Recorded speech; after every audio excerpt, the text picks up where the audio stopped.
Monday, and I've double checked my diary for the hospital, and I definitely have to be there at 9 o'clock. So what I've got to do is race to the bus stop, and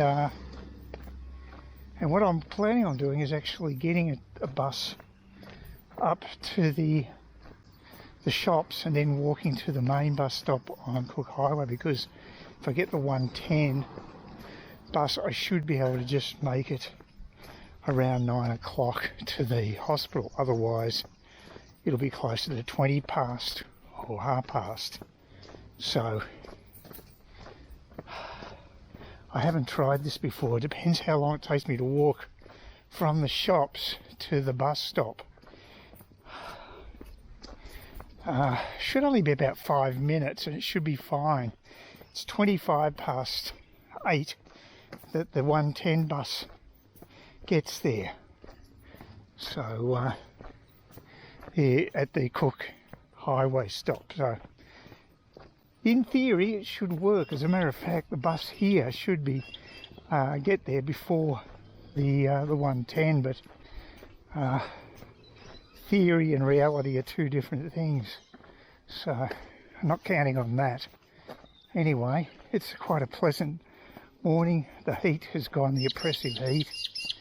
It's much more pleasant, and we'll just see if we can pull this off. It's a bit strange because I'll only be travelling about 3 bus stops on the ticket and then switching. Most people wouldn't do it this way, but I like to be different. Hey, so I'm now moving from one bus to the other. I'm getting to the other bus stop down here. It's a fair walk, but I should be okay. I've got about 7 minutes to make the bus stop on Cook Highway.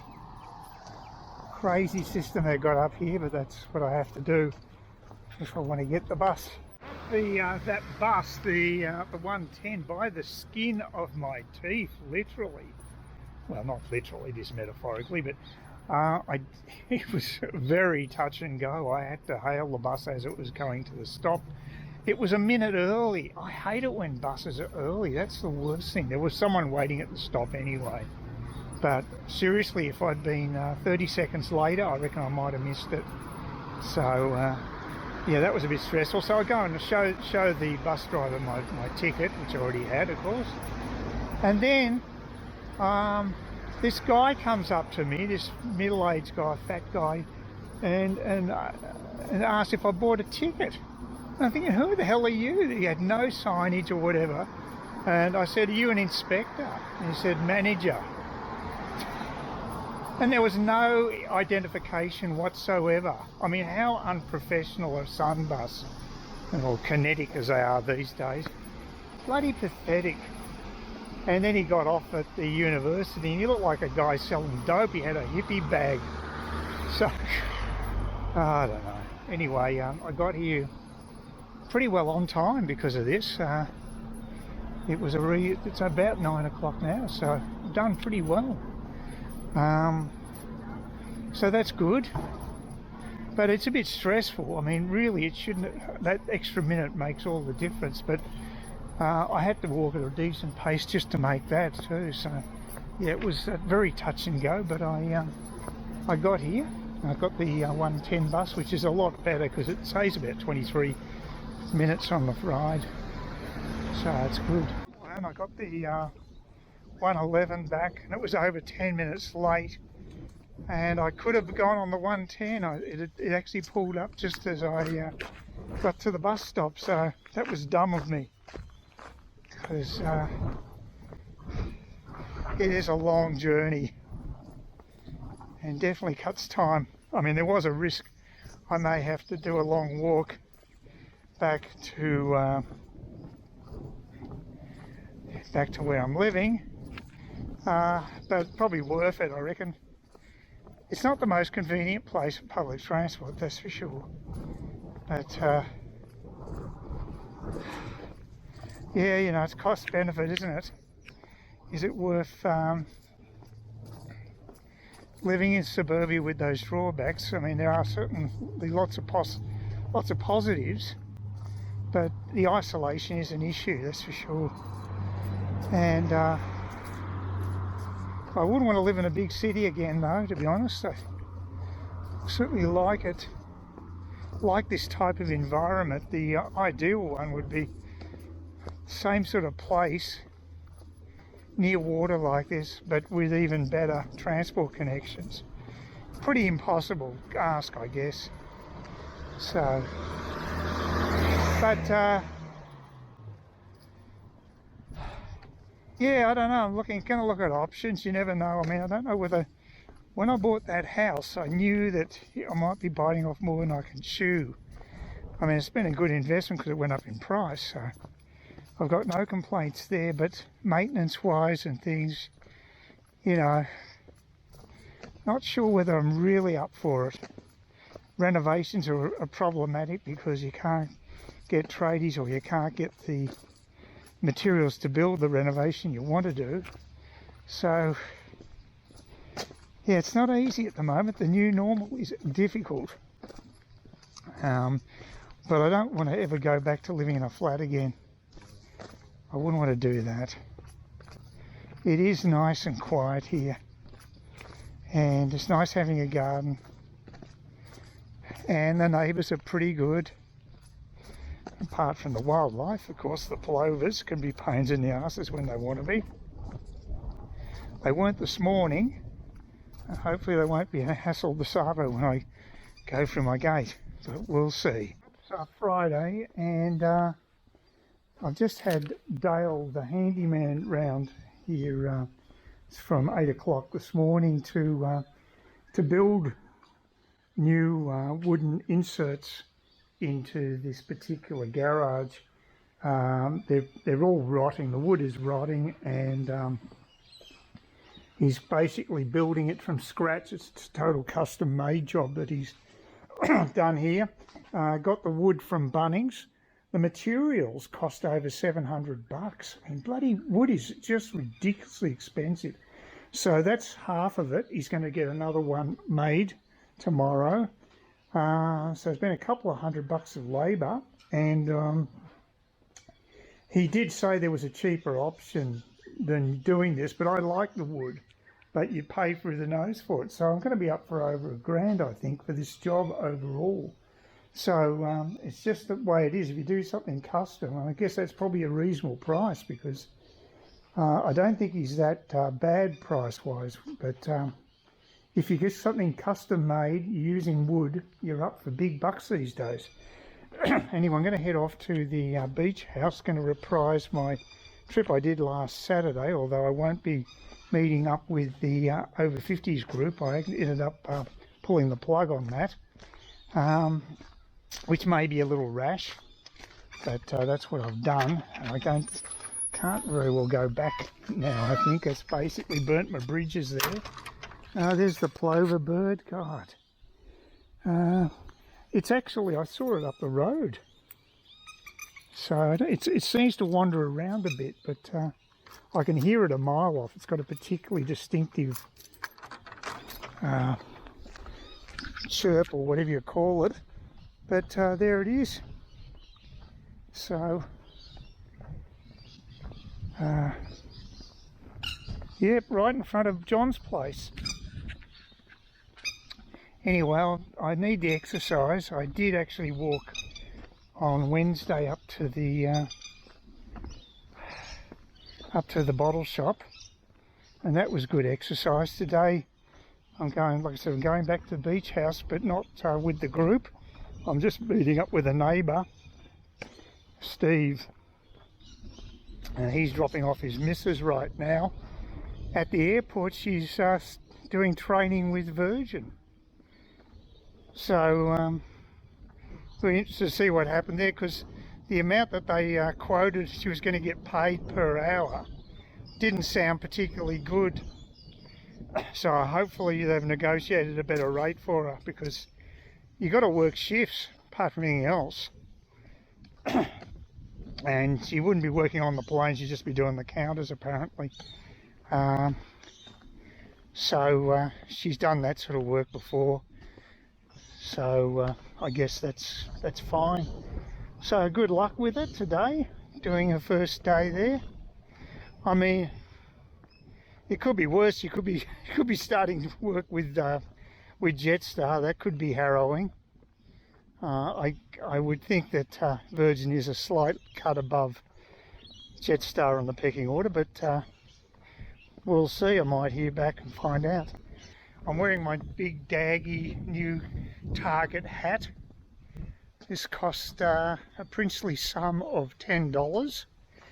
The other one I've got, which is similar to the cap I used to wear, except it's got some writing on it, which I don't usually like. I just want plain caps. So that actually cost $8, although I thought I was going to be up to 10, but when I scanned it, no, they only charged me 8, so it's 18 bucks for a couple of hats. So I suppose that's not bad. Compared to what I paid today to just get this, to get that wood replaced. Anything with wood these days is expensive, unfortunately.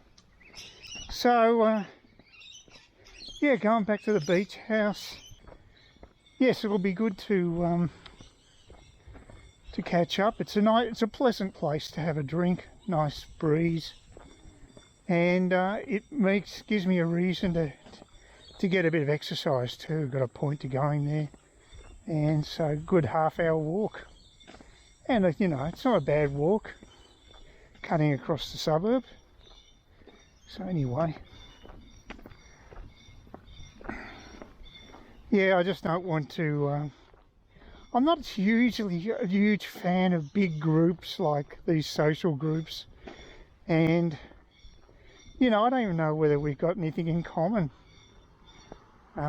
with the people there. So I didn't really get to know anybody in that group. Although, you know, as a group, as a social group goes, I mean, I think it's one of the better run ones. So I'm not bitter and twisted about it all. I just don't think it suits me. So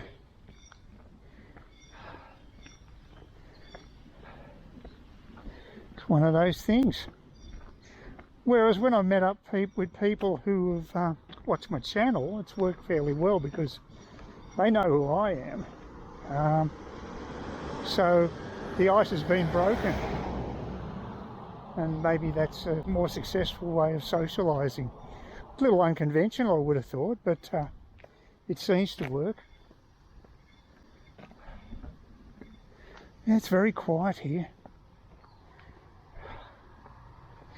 Actually, when I came back from the shops on Wednesday, there's this guy hooning around Bondi Crescent in a hotted up car, and I copped him twice because he was coming out of Bondi Crescent, and then I had to walk down Bondi Crescent where I'm living, and he came around the corner again. Very noisy car, very hotted up. I wouldn't know how, and wouldn't know what the model of the car was or anything. I've got no idea, but it was definitely hoony type material, I thought. A big mistake. I'm going to walk home. Just did happy hour with Steve and Yvonne, and it was very pleasant, very nice. One of the weirdest things that happened though is that the table where Steve and Yvonne was sitting happened to be right next to where Yoli from the over 50s meetup group was. She just happened to be sitting at the table next to where they were. So I walked straight past Yoli, and I said hello, and I said hi. I didn't ignore her. I mean, I've got nothing against her. So, and she sort of acknowledged me, and that was it. And so obviously she's down here quite a bit. What's ironic is that this is the actual day that it's the happy hour, and she's actually got a function on tomorrow at Trinity Beach where you got to pay full price. But I suppose you have music and what have you. If people are into that, fine. I could have had a meal with Steve and Yvonne, but I've already I just plucked a couple of capsicums off one of my plants, and I was planning on just having a pizza at home. So I'll go through with that plan, and yeah, it was good to get out and go down. It's a nice area to go to for a drink, and but I'm very happy that I'm living in Kauara. Sort of Steve and I agree that it's actually a good place to live because it's actually quieter, but it's not that far from a place like Trinity where you can actually go and go to one of the bars, and the beach house is quite a good business, so it's very convenient. So I'm happy,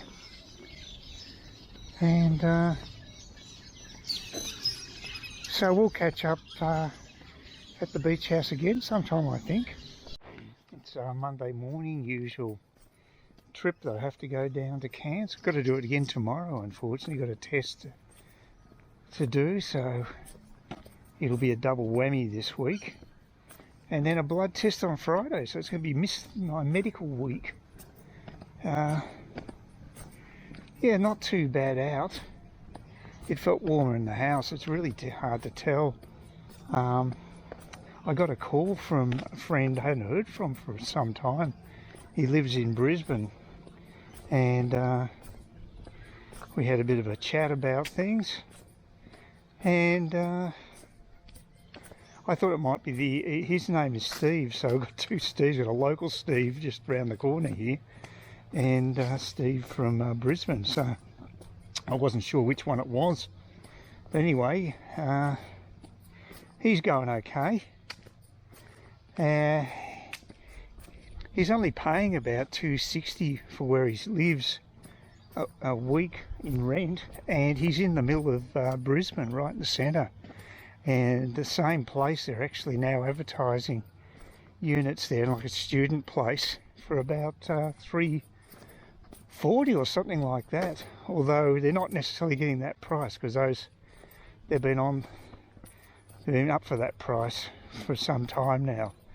So they've been advertised for months apparently, and so there hasn't been any takers. So it's still a fairly soft market there.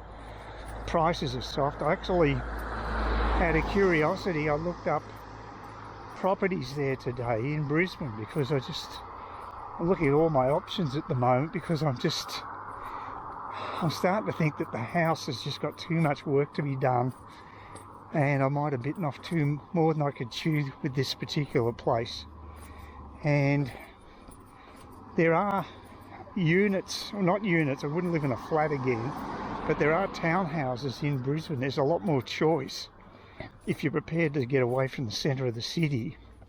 If you're prepared to be, say, 15 k's out of the city, there was a place advertised, their asking price was $369, and it looked okay, which is amazing. So that means you could negotiate it down even lower, and you know, I was surprised how good it looked. It wasn't far from a railway line. That might be what devalued the property, but it was interesting to see what real estate's like in a big market, a big capital city market, as opposed to here, which is really so tiny. There's just not much choice. Please consider subscribing to my channel if you think there's anything there of use to you, or entertainment or whatever, and either do that or give me a thumbs up, or if you're feeling really energetic, do both. That'd be great.